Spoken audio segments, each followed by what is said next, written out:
President জিয়ার বিএনপির যারা আছেন তাদেরকে বলছি, আপনারা জিয়াকে ভুলে গেছেন, জিয়ার রাজনীতি অনেকেই ভুলে গেছেন।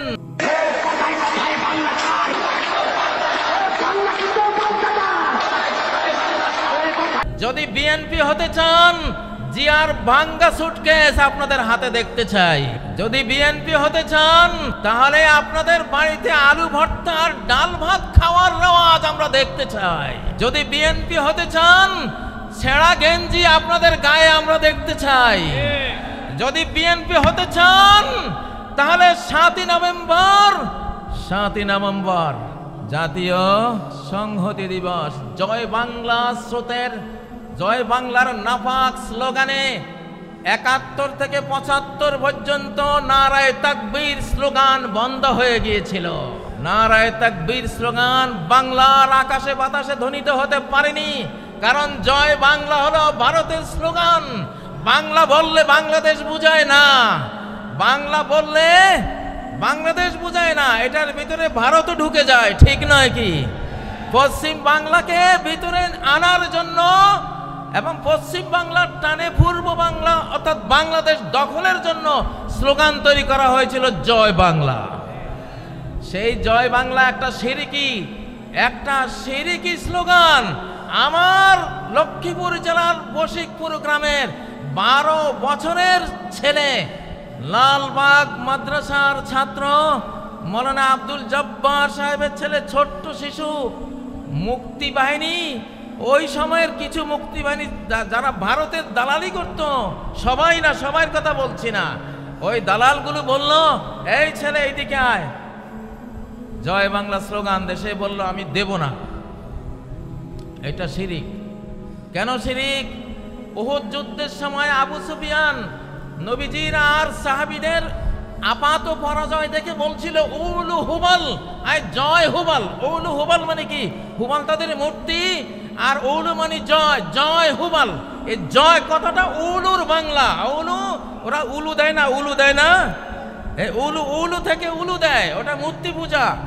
জয় হুবাল বলেছিল আবু সুফিয়ান। ওমর বললেন, ইয়া রাসূলুল্লাহ, আমরা কি বলবো? নবীজি বললেন, তোমরা বলো আল্লাহু আলা ওয়াজাল।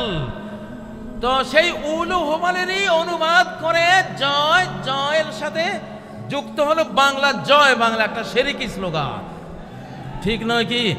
এই জন্যই আজকে ঘোষণা দিলাম, জয় বাংলার দিন শেষ, নারায়ে তাকবীরের বাংলাদেশ। আমি বিএনপিকে বলতে চাই, আপনাদের জিয়া আপনারা জানেন না অনেকেই, আপনাদের জিয়া 7ই নভেম্বর এই স্লোগান 71-এর পরে নতুন করে এই বাংলাদেশকে উপহার দিয়েছিল। অতএব বিএনপিরও স্লোগান হবে নারায়ে তাকবীর, আল্লাহু আকবার, ঠিক নয় কি? প্রেসিডেন্ট জিয়ার সাথে আমি 3 দিন কাটিয়েছিলাম হেজবুল বাহার সফরে। 11 তলা যে জাহাজটা ছিল চিটাগাং, এখানে এসেছিলাম 1981 সালের 19, 20, 21 জানুয়ারি। প্রেসিডেন্ট জিয়া সারা বাংলাদেশে যারা বোর্ড পরীক্ষায় ফার্স্ট, সেকেন্ড, থার্ড অর্থাৎ মেধা তালিকায় নাম ছিল, এদেরকে দাওয়াত দিয়েছিলেন। আমি তখন ফাজিল ডিগ্রি পরীক্ষায় আমি ফার্স্ট ক্লাস ফার্স্ট ছিলাম লক্ষ্মীপুর থেকে। তো আমি জিয়াকে দেখেছি, জিয়া কতটা আলিম ওলামাদেরকে ভালোবাসতেন। হেজবুল বাহারে প্রথম যে বৈঠকটা উনি করেছিলেন, প্রথম বৈঠকে প্রেসিডেন্ট জিয়া বলেছিলেন, আমার মৌলভী সাহেবরা কোথায়? উনি মাইক নিয়ে বিসমিল্লাহির রহমানির রহিম বলে এই কথা বলেছিলেন, আমার মৌলভী সাহেবরা কোথায়? আমরা জানলাম যে আমরা আছি, আমরা 14 জন ছিলাম। তিনি বললেন যে বিজ্ঞানীরা বলে এই পৃথিবীটা একটা বিশাল অগ্নিপিণ্ড থেকে ছিটকে পড়ে পরে ধীরে ধীরে ঠান্ডা হয়ে এই পৃথিবী তৈরি হয়েছে। তো জিয়া বলেন, আমি প্রশ্ন করি ওই অগ্নিপিণ্ডটা কোত্থেকে আসলো? অগ্নিপিণ্ড থেকে ঠান্ডা হয়ে পৃথিবী হলো, অগ্নিপিণ্ড কোত্থেকে আসলো? তিনি বলেন যে এটার জবাব বিজ্ঞানীরা দিতে পারে নাই, এটার জবাব দিয়েছে আমার মৌলভী সাহেবরা। জিয়া বলতেছে, মৌলভী সাহেবরা আপনারা কি উত্তর দিয়েছিলেন? আমি দাঁড়িয়েছিলাম যে আমরা উত্তর দিয়েছিলাম খালাকাস সামাওয়াতি ওয়াল আরদ, আসমান জমিন কে সৃষ্টি করেছেন? ক্রিয়েটর আল্লাহ। তাহলে জিয়াকে যারা সামনে নিয়ে আজকে রাজনীতি করেন তারা অবশ্যই আলেম বান্ধব হতে হবে।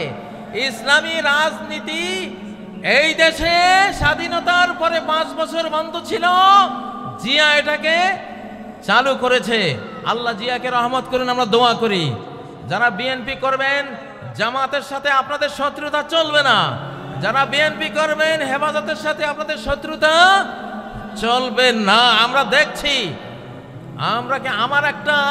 আমি সব দলকে একসাথে বসাবার জন্য একটা সংস্থা করেছি, বাংলাদেশ বিপ্লবী কমান্ড কাউন্সিল।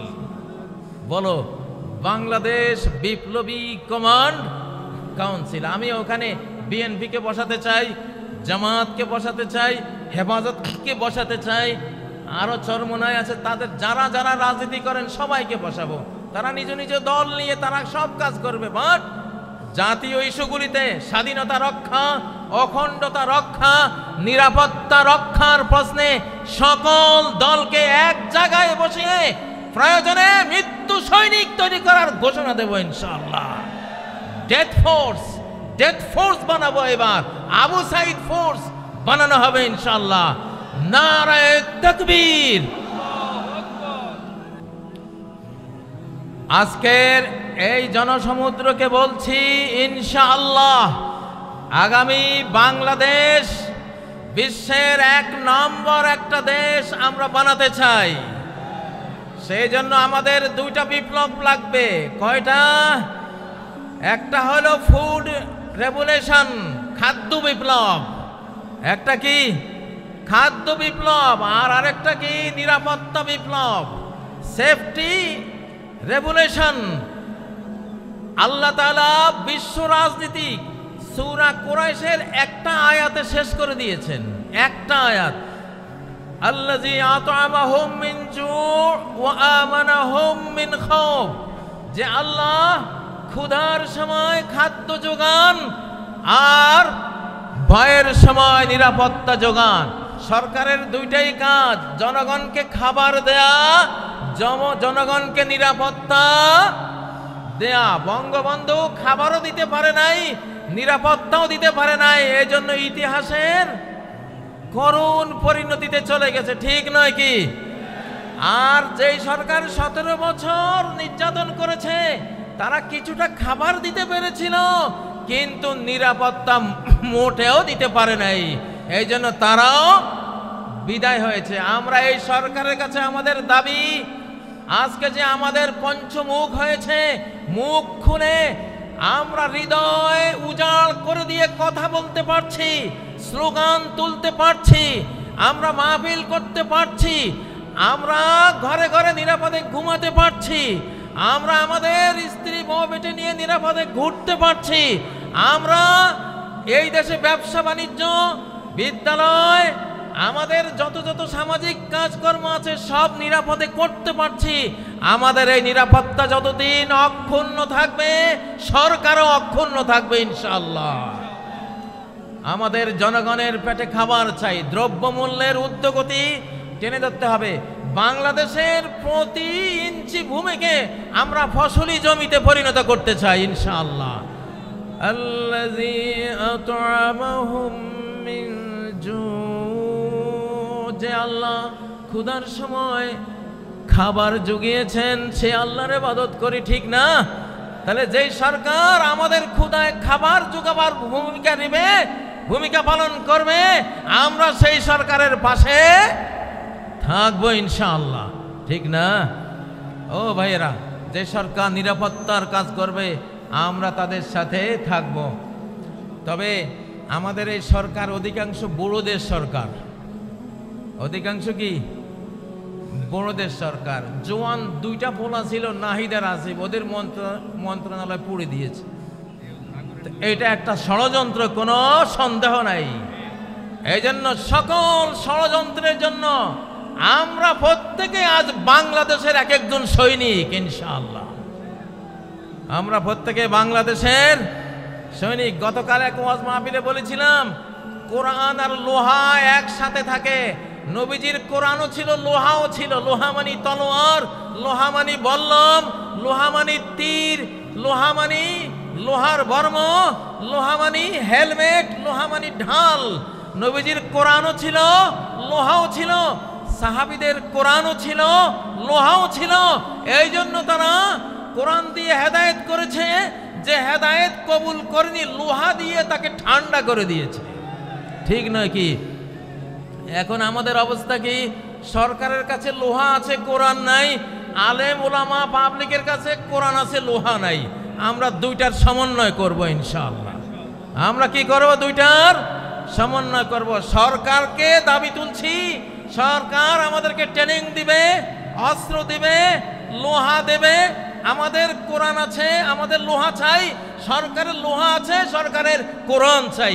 দুটার সমন্বয় হলে এই বাংলাদেশের দিকে চোখ তুলে তাকাবার কোনো মানুষ খুঁজে পাওয়া যাবে না ইনশাআল্লাহ।